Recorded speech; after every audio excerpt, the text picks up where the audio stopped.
Bonjour tout le monde! Bonjour Charlène! Bonjour Francis! Bienvenue à l'émission Mange, ris et boire. Faut bien se nourrir. Oui, il faut bien se nourrir. En parlant de se nourrir, qu'est-ce qu'on mange? Aujourd'hui, on vous propose une petite émission axée sur le camping. Hein, Une en thématique, été, une petite thématique camping. Plein en air. été, c'est toujours plaisant d'aller à l'extérieur, surtout après ce qui vient de se passer. Après 1 an et demi de confinement, on veut aller voir ce qui se passe à l'extérieur. Oui. Donc, on vous propose aujourd'hui peut-être une petite préparation qu'on peut faire à la maison. Et pourquoi pas manger en camping, mais bien manger. Hein, Oui, se pas faire forcément des sandwichs ou... une belle bouffe là, sur le feu. Donc, on s'en va en camping et puis on apporte quelque chose de plaisant. de consistant. On se fait un souper de luxe. On met de côté le craft dinner pour cette fin de semaine. Donc, vous allez voir, on a eu, vous avez vu en introduction, en fait, ma belle pièce, Oui. ma côte de bison que le boucher au IGA Benoît, Maxime, en fait, nous a préparé. Donc, vraiment un produit d'exclusivité. Maxime va aller chercher des pièces ici et là. Donc, n'hésitez pas d'aller lui parler. Tous les bouchers derrière le comptoir là, sont vraiment à votre disposition. Un Vous service allez voir incroyable. vraiment une très belle pièce de bison. Donc, Charlène, pendant que je mets la pièce de bison au four, je te laisse aller avec la petite poêlée que nous avons Les ici. accompagnements. On aurait pu y aller, en fait, avec n'importe quel légume. L'objectif, en fait, dites-vous, c'est qu'on a envie d'y aller quand même avec un souper assez rapide. Et quand on va en plein air, quand on se loue des terrains de camping, exemple, dans le bois, on n'a pas toujours accès non plus à un barbecue. Donc là, on réfléchissait à ça avec Francis. On se dit, le 3/4 du temps, par contre, on a accès à un petit coin pour se faire un feu. Exactement. Donc, c'est un peu l'idée. Vous nous voyez venir où on s'en va et cuisiner sur le feu, de un, c'est agréable et de deux, c'est quelque chose de très facile. Vous allez voir, c'est pas complexe de cuisiner sur le feu et ça donne un goût absolument incroyable aux aliments. Vous pouvez y aller directement. Quand on part en camping, on part souvent avec notre Coleman portatif Oui. ou notre charbon de bois. Donc, n'hésitez pas à apporter ça. Le charbon de bois donne vraiment un bon goût. Mais dans toutes les bonnes places de camping, en fait, vous avez accès à un feu. Donc, on vous a apporté une poêle de fonte. Si vous avez de la fonte à la maison, fonte et feu, ça va vraiment bien. C'est fait, On peut c'est fait pour aller l'un avec l'autre. On peut cuire directement sur la braise et puis le repas est complètement prêt à la fin de la préparation. Et c'est pas très long à préparer.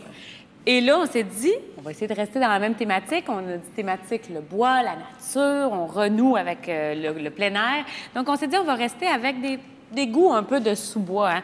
Donc, le côté un peu plus terreux des champignons. Les champignons, hein, ils poussent où? Dans le bois. Alors, peut-être pas les pleurotes qu'on vous a cuisinées ici, mais pleurotes et shiitake. On a choisi ces deux champignons-là. On y va avec des petites pommes de terre grelots. C'est la saison des pommes de terre grelots. Un petit peu plus tard dans l'année, si vous pouvez mettre la main, vous en retrouvez aussi chez IGA Benoît. Des pommes de terre rates, c'est absolument un délice. Si vous n'avez pas envie de les faire griller, hein, il y a toujours la papillote, qui est incroyable. Fait que Mais là, pensez-y, ici, des légumes en papillote. ici, on a préparé le souper un petit peu d'avance, hein, Charlène? Un petit peu, mais Donc, pas grand-chose. On Vous a allez fait blanchir les pommes de terre pour avoir... On a quand même un côté, je dirais, elle n'est pas très, très molle sous le couteau. Il y a Non. encore une petite dureté à l'intérieur, mais la cuisson va se terminer à la poêle ou sur votre feu pendant le camping. Donc, on a fait une pré-cuisson. Mais c'est la seule chose, parce que, pensez-y, les champignons, on n'a pas besoin de faire une pré-cuisson à l'avance. Vous auriez pu y aller avec, quand c'est le temps des asperges, des têtes de violon, des poivrons, des oignons grillés sur le feu. C'est absolument un délice. Prenez ce que vous avez sous la main, qui se cuit quand même assez rapidement. C'est surtout ça le principal. Ça peut être des brocolis. Pensez-y, les carottes, c'est peut-être un petit peu plus long en temps de cuisson. Puis pendant que Charlène termine les petits shiitake, je vous un petit truc. Donc, c'est important d'assaisonner les champignons en début de poêlée, hein, Charlène? Oui. Donc, un feu très, très vif. On entend déjà le champignon frétiller sous l'huile. Frétiller sous l'huile. Donc, en ajoutant l'assaisonnement, ça va faire tomber l'eau du champignon. Donc, le petit côté visqueux que plusieurs n'aiment pas, il va partir dans la poêle et puis, avec le temps, ça va partir en évaporation. Puis, votre champignon va saisir, va avoir un beau petit côté grillé. Tu as raison. Tu amènes vraiment un bon point parce que le 3/4 du temps, on n'aime pas les champignons de par leur texture et non pas de par leur goût. Alors, n'hésitez pas à les faire cuire un peu plus longtemps puis avoir une belle coloration à marquer vos champignons. Goûtez-y, en fait. Hein. Vous avez plusieurs champignons. Le champignon ça, de Paris est très gorgé d'eau. Le Oui. pleurote va perdre son eau quand même assez rapidement. Puis par la suite, il va griller. Donc, donnez-y de l'amour. Hein. On commence avec de l'huile parce que le degré de l'huile, surtout au feu, le degré de l'huile d'ébullition, en fait, est beaucoup plus élevé que le beurre. Oui. Mais n'hésitez pas à rajouter par la suite, quand le champignon s'en vient, une petite noix de beurre juste Oui. pour donner un peu de goût. La petite noisette de beurre. On rajoute un peu de goût, un peu de gras à la toute fin de la poêlée. Donc, je vais aller mettre les Mais champignons. il y a des puis bons je vais gras aussi. assaisonner par le fait même. Et voilà. Et puis, donc là, quand on parle de plein air, on n'a pas envie forcément de partir avec un équipement incroyable, de partir avec trop de choses avec nous. On a déjà des fois nos tentes, notre équipement, si on fait canot, kayak, etc. Donc, on s'est dit, on va essayer de voyager léger, mais c'est pas parce qu'on voyage léger qu'on ne mange pas santé et qu'on peut pas manger, se faire plaisir, hein, se faire un bon souper dans le bois. Ça, les deux peuvent aller ensemble et on va vous le prouver aujourd'hui. Alors, une sauce très, très facile à faire, c'est un beurre, finalement. Idéalement, c'est de laisser tempérer votre beurre pour que ça devienne, le terme est un beurre pommade. Vous voyez, ça ressemble, c'est pour ça que ça s'appelle comme ça ressemble vraiment à une pommade quand on le manipule comme ça. Là, la texture est belle, alors à cette étape-ci, on peut ajouter n'importe quoi ou presque à notre beurre. On pourrait jouer avec des épices, nous, dans ce cas-ci, on a choisi de jouer avec des herbes parce qu'on s'est dit qu'on allait rester dans le côté un peu sous-bois puis qu'on allait rester dans le côté de nature. Les herbes qu'on a choisies, je les ai cueillies dans le jardin, donc vous pourriez faire de même avant de partir. Ou vous pouvez vous promener dans le bois pour ceux qui connaissent un petit peu plus les produits et qui sont capables de faire la cueillette, c'est quand même important. Et j'ai choisi de l'achillée, qui a un côté vraiment, je dirais que l'achillée et la monarde vont remplacer le romarin. L'origan même, la monarde, hein, vraiment un petit goût d'origan. Donc, des herbes assez goûteuses, des produits qui sont goûteux, mais qu'on a le 3/4 du temps dans nos jardins. Ça envahit nos jardins, puis on ne sait pas quoi faire. Mais nous, on vous dit, mettez-le dans votre beurre. Surtout avec la viande, ça va donner un goût absolument incroyable. Vous prenez les feuilles, essayez d'aller chercher peut-être les feuilles d'achillée les plus petites. Parce que plus les feuilles deviennent grosses, plus elles deviennent coriaces, plus ça devient amer aussi. Et là, comme on veut tout utiliser, je vais le hacher grossièrement, vous allez voir, mais c'est important de prendre peut-être les feuilles les plus petites, les plus délicates. On se fait une petite ballotine et on hache le tout. Alors moi, j'aime bien quand on garde justement le goût. Ouais, c'est bon, hein? C'est bon. On est surpris à quel point c'est goûteux, à quel point il y a de la saveur qui ressort. Ça nous rappelle vraiment nos forêts boréales. Il y a un petit côté de petit sapin. Exactement. Et il y a beaucoup d'huile essentielle. Donc, vu qu'il y a beaucoup d'huile essentielle, moi, je vous suggère vraiment de les couper ça au dernier moment pour garder les huiles, pour garder le parfum. On incorpore à notre beurre. La monarde, maintenant, elle a une tige, elle aussi, mais la tige là, est beaucoup plus coriace. Vous n'aurez pas de plaisir si vous la laissez. Donc, on vient faire un peu comme avec l'origan ou le thym. Tout simplement, on part d'en haut et on descend. Les tiges viennent. On garde les petites fleurs qui sont comestibles aussi. On n'utilise que les feuilles. Pendant que tes feuilles, tes fines herbes, je vais montrer à nos téléspectateurs un peu nos champignons ici. Donc, vous voyez, ils commencent à perdre leur jus. Hein, ils ont un côté un peu reluisant. Donc là, ils commencent à être un peu... ils ont perdu de l'eau, mais sont encore spongieux. Encore spongieux. Donc, on peut rajouter les pommes de terre. Ce qu'on va chercher, c'est d'aller griller un petit peu le tout. Hein. On va griller les pommes de terre avec les champignons. Et là, pour les besoins de l'émission, vous aurez compris qu'on vous le fait dans une poêle. Mais tout ça, comme on vous disait, ça se fait dans la poêle de fonte directement sur le feu, sur le barbecue. Honnêtement, c'est lourd, une poêle de fonte, mais c'est incroyable en plein air. Je pense qu'il n'y a rien de mieux que ça. Si vous partez avec des amis, c'est spectaculaire. Hein? Vraiment, juste de cuisiner dans le feu, ça fait quelque chose de convivial. Oui. On dirait que peu importe le résultat final, tout le monde va être heureux de manger sur le feu. Exactement, oui. Et puis, c'est plaisant, tout le monde se regroupe autour du feu. Qu'est-ce que c'est l'art de la table, en fait? Hein? C'est de se regrouper autour du feu, un verre de vin à la main. C'est d'échanger, de discuter. Pendant qu'on cuisine, on a un paquet d'odeurs qui nous vient. Puis là, tout le monde commence à avoir faim, puis ça se dessine une belle soirée. Mes champignons commencent à griller un petit peu. Quand on voit le pleurat de griller ou votre premier champignon grillé, on peut rajouter une petite noix de beurre avec le tout. Ça, vous allez être capable de jauger selon la force de votre feu. Hein. Si vous cuisinez vraiment sur la braise, ça va être très, très fort. Ça va aller très, très vite. Si vous êtes un peu plus impatient et vous avez mis votre poêle tout de suite quand le feu commençait, vous allez voir que c'est un petit peu moins chaud. Mais allez-y, vraiment, travailler avec le feu, c'est vraiment travailler intelligemment. Donc, c'est pas quelque chose qui est automatique. Il faut savoir les coins et les raccoins où ce que le feu est plus fort, le moins fort, si on veut faire reposer la pièce. On en revient à se fier à notre instinct un peu. Hein. On observe, puis on réagit. Donc, vous voyez, le beurre, vous ne pouvez pas dire que c'est pas rapide à préparer, parce que le beurre, en fait, on peut le laisser tempérer quand on arrive, on s'installe, on commence à sortir les choses, on prend un verre de vin, on laisse le beurre, surtout s'il fait chaud. Vous allez voir, ça va aller vraiment vite. On mélange toutes les herbes ensemble, ça sent déjà très, très bon. Et notre sauce est prête. Et cette sauce-là peut être aussi bonne avec, par exemple, ça va bientôt être le temps du maïs. Vous faites griller votre maïs, vous faites bouillir votre maïs. Là, vous avez un beurre aux herbes avec le maïs. On peut ajouter un peu de lime, tabasco à la toute fin. C'est super bon. Donc, le beurre, là, il est à toutes les sauces. Un beurre à toutes les sauces. Un beurre à toutes les sauces. Vous allez la garder, celle-là. Alors, moi, mon beurre serait fait. Francis, comment vont tes légumes? Ça s'en vient très bien. Ça s'en vient très bien? 3-4 minutes. Parfait. Est-ce qu'on utilise un beurre? Utilises-tu un beurre salé, Charline, quand tu fais une pommade de... Moi, j'aime bien utiliser un beurre salé ou du moins un beurre demi-sel. Si vous n'aimez pas ça, je vais avoir tendance à vous dire que vous allez finir par ajouter un peu de sel à la toute fin quand même.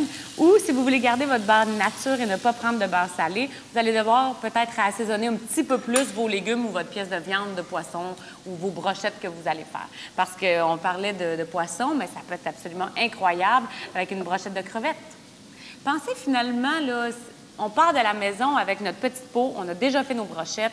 La seule chose qu'il nous reste à faire, c'est faire notre beurre, griller nos légumes, puis on s'installe, on profite Ça se autour du feu. conserve bien, hein, parce que le beurre de pommade, en fait, on le travaille en pommade pour être capable d'intégrer les herbes à l'intérieur. Mais une fois que votre beurre est assaisonné et complété, vous pouvez le rouler simplement dans une petite pellicule plastique en rouleau, le mettre au congélateur, puis ça se conserve. Quand vous en avez besoin, vous coupez juste une petite tranche, vous venez déposer ça sur une pièce chaude, ça va fondre, puis vous avez votre beurre est bon plusieurs mois. Donc, pas de raison.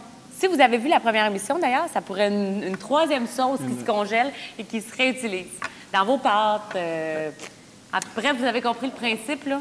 Donc, notre beurre est prêt, les légumes s'en viennent, la côte de bison est en train de reposer. Je vous mentionne ici, on a fait une petite marinade avec Charline. On a décidé de s'amuser. On est allé cueillir des pousses d'épinettes donc au début du printemps. Et puis, on fait une marinade un peu vinaigrée. Donc, allez chercher votre marinade comme une marinade à cornichons, finalement. Ou à betterave. On a mis du poivre, on a mis des feuilles de laurier, du thym. Vous pouvez y aller comme vous voulez, puis on a tendance à croire que les pousses d'épinettes, ça va être un peu plus texturé sous la dent. Oui. Mais les jeunes pousses, c'est vraiment comme une petite laitue, ça a un petit côté croquant. C'est tendre. Et puis, ça va nous rappeler le goût de sous-bois, en fait, dans lequel on va être lors du camping. Et puis, on va aller chercher aussi, là, on parle d'équilibre, on va aller chercher l'acidité. Donc, là, on n'a pas beaucoup d'acidité dans notre plat. On va la chercher en allant chercher une marinade.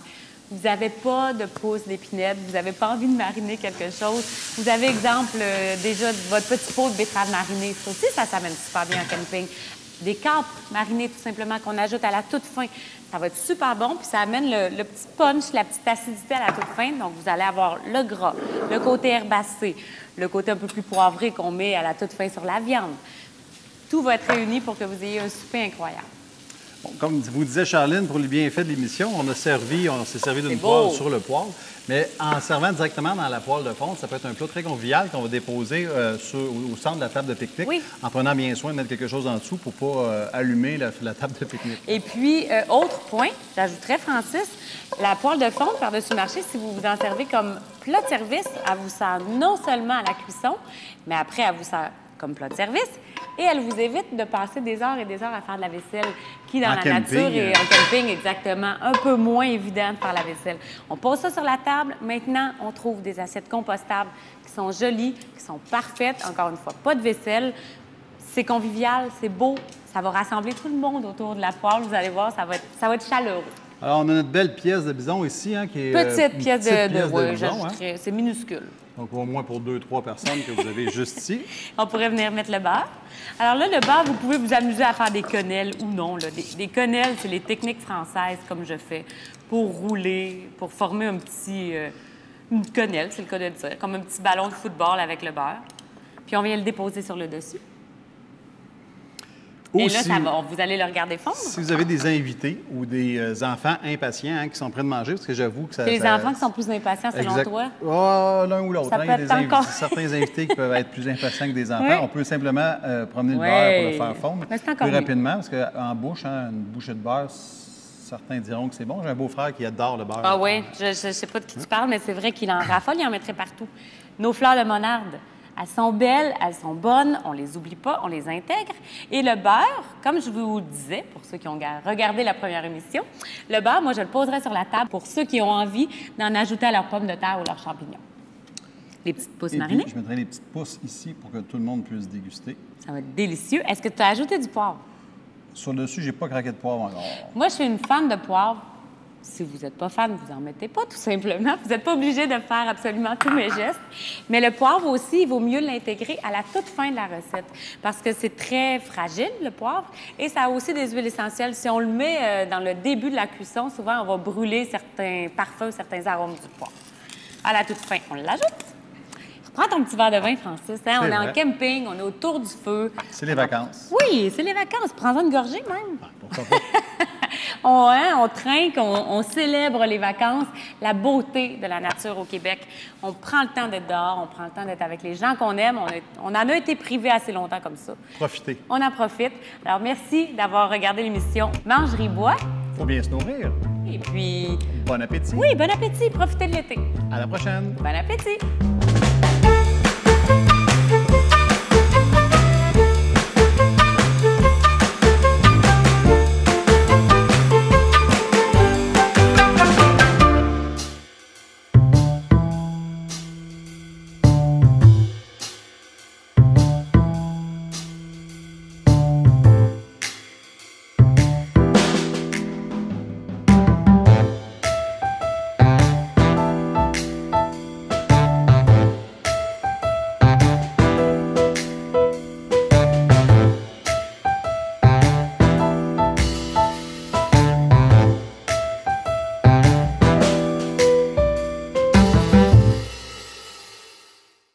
Chez IGA Famille Benoît, notre passion de vous faire découvrir se transmet dans votre assiette.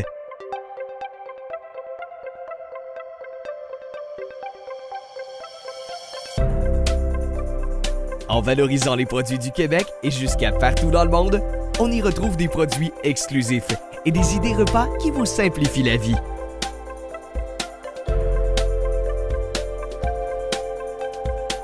Bon appétit!